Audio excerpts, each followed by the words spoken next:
Shalom.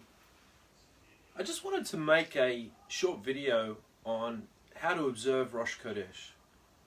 There's some disagreement within the wider Messianic community about the timing of Rosh Chodesh, and there's a lot of papers and discussions and articles written about that subject, but there are very few papers written on actually how to observe Rosh Chodesh.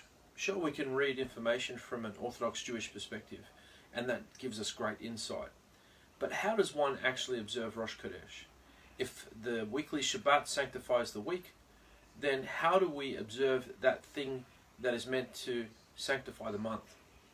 First of all, Rosh Chodesh means the head of each month, or the head of the month. And it's a time where there is a renewal. The moon completes its cycle, and then it begins to go through its entire cycle again, and a small sliver can be sighted, usually in the sky, and this is the time at which a new Hebrew month is initiated across the length and breadth of the earth.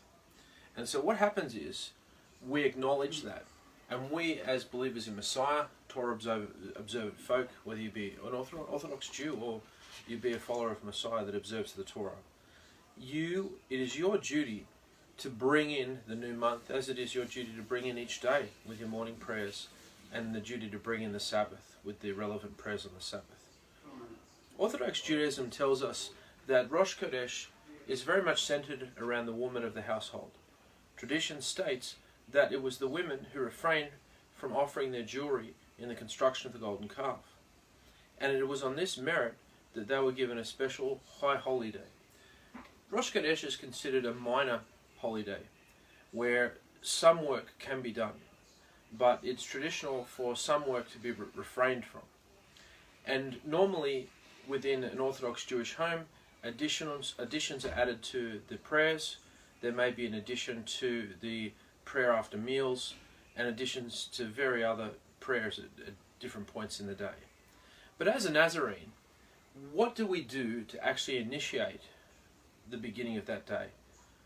As you probably know, a Hebrew day starts in the evening. So Rosh Chodesh starts at night. What are some of the things that you're going to need to observe Rosh Chodesh? Well, the first thing that you would probably look at getting, which you probably wouldn't have around the house, or it wouldn't be something that would be available locally, is a shofar, which is normally a ram's horn. Now, this isn't a ram's horn, this is the horn of an ox. So any kosher animal horn can suffice.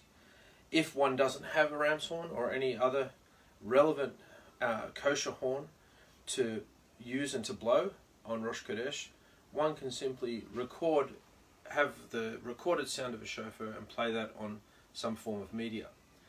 We've got to remember that it's not the actual blowing of the shofar that's the mitzvah, but it's the actual sounding and hearing the sound of the shofar itself. So this is key, and this is sort of somewhat central to your observance of Rosh Chodesh, the blowing of the shofar. We in Nazarenes of Australia, we have put together quite a very thin maxor, which is a small liturgy that enables one to follow the process and hit all the right beats, as it were, and call to mind relevant scriptures that commemorate this day. The next thing that you'll need, so it'd be good to get one of these.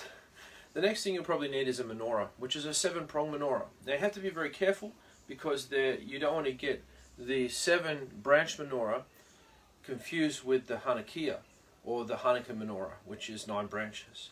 So you want a 7-branch menorah, and preferably you would burn oil over candle wax, but candle wax is a lot easier to acquire and it can be a bit cheaper, but it's a little bit more effort to clean up.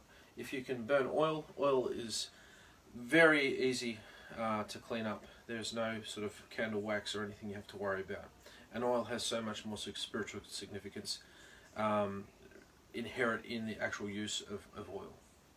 The next thing you'll probably need is wine.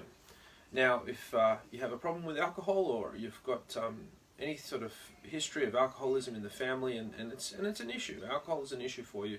You can get kosher grape juice, and if alcohol's not a problem, then I would encourage anybody and everyone who wants to observe Rosh Chodesh to get a hold of some good kosher wine.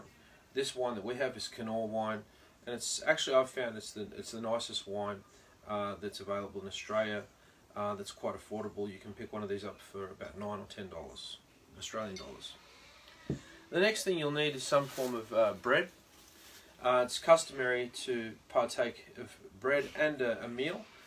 So when Rosh Chodesh falls, it's tradition to organise a meal that's a little bit beyond what you would normally prepare through other nights of the week. Salt is something you'll need. It's always important to salt the bread. The salt represents preservation, and it's symbolic of the salt covenant. If you can get a hold of some sort of vessel to hold the wine, the more that you can beautify the mitzvah of observing Rosh Chodesh, the better. And this is a traditional wine goblet purchased through a Jewish outlet. And I think that's about it. If you want to purchase a washing of hands vessel, Natalit Yadayim, the washing of hands, it's good to get the two-handled vessel in washing of hands. So when one purifies the hands and pours the water over each hand 3 times, that you're not transferring the washed hand onto an unwashed portion of the vessel. It's always better to use a vessel than a faucet, because you want to be actuating the pouring of the water over the hands, purifying the hands, and thus, as King David said, purifying the heart. And here we have a bowl in which the water is poured in. The hands are over the bowl with the water poured over them. But I think that's pretty much covered it. Now, Rosh Chodesh itself is one of the first commandments, mitzvahs given to the nation of Israel. And it's very significant in that it enables a person to purify themselves, come before the Almighty, and have it's like a mini Rosh Chodesh. So those of you that are familiar with, a mini Yom Kippur. Those of you that are familiar with Yom Kippur know that it is a Day of Atonement, and Rosh Chodesh is like a mini Day of Atonement. So it's a time when we can actually come before the Almighty, and we can pray a prayer of renewal, and we can be cleansed from our sins and renewed for the coming month. So it's a very, very important observance, the observance of Rosh Chodesh. So that's pretty much it. If you can get a hold of our booklet, it goes through the Shema and various other blessings, thanking the Almighty for bringing us into this new month. And you mentioned the month pertaining to whichever month you're in, and it's really sort of initiates and is centered around the festive meal. So please give me some feedback if this video is helpful to you. If there's any other points on Rosh Chodesh that you thought needs to be mentioned, please put it down in the comments, and I'll do my best to answer them and get back to you. Have a wonderful Rosh Chodesh. We're now in the month of Shavat, and may the month of Shavat come to the nation of Israel for goodness and for peace. Amen.